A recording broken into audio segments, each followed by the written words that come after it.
What's up, YouTube? I'm installing this performance development brace on my Challenger. So what I did was, last time I tried to install these little tabs here is a steel bolt cramped into an aluminum plate.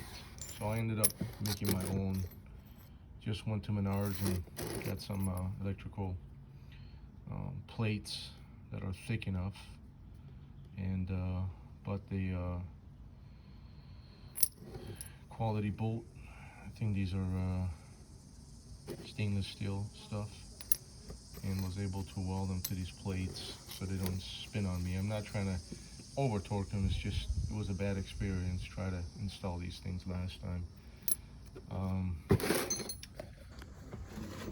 Apparently these things stops the rear diff from tilting side to side when you get on these cars. So that's where I'm at so far. It's a one-man show here again. I just gotta put those tabs instead of these holes there, run the bolts through them, and tighten them down. What's up, YouTube? Back at it. I told you I was gonna install the Spohn suspension system. Working out right now. I got the upper parts installed.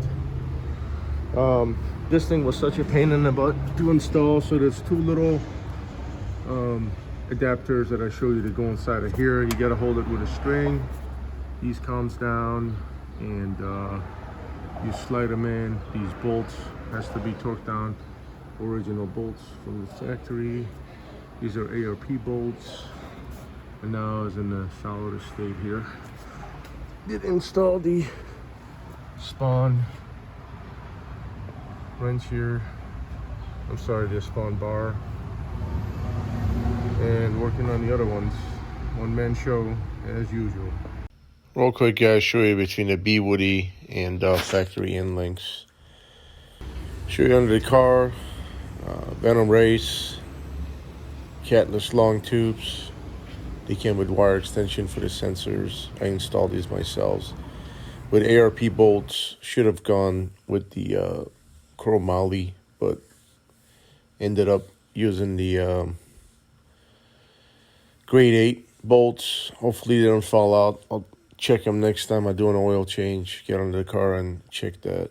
Keep the car mint condition. You can see the undercarriage is sprayed, nice and clean. All right, guys, thanks for watching.